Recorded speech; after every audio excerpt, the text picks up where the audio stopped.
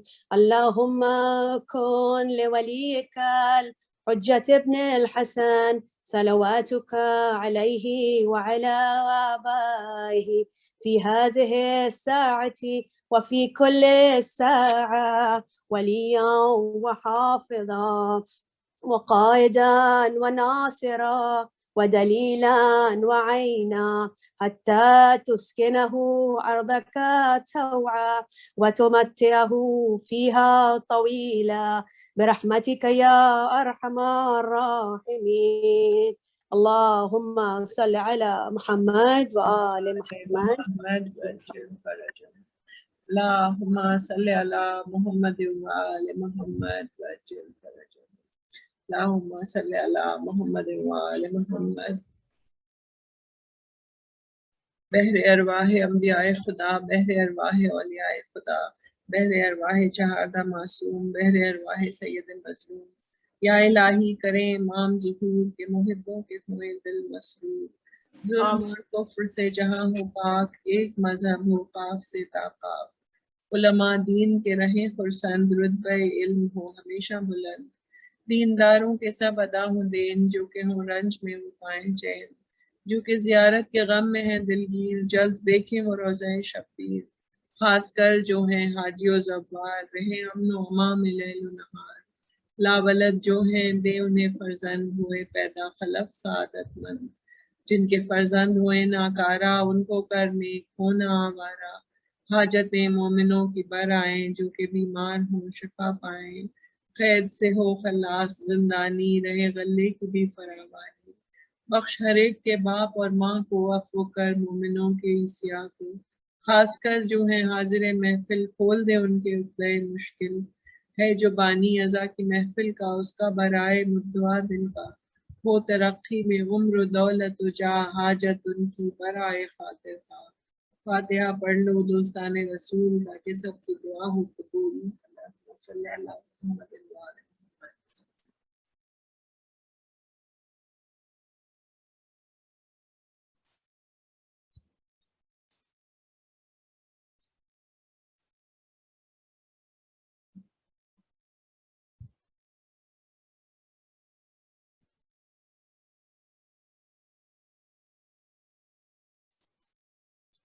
اللہم صلی علی محمد و آل محمد وعجل فرجہ۔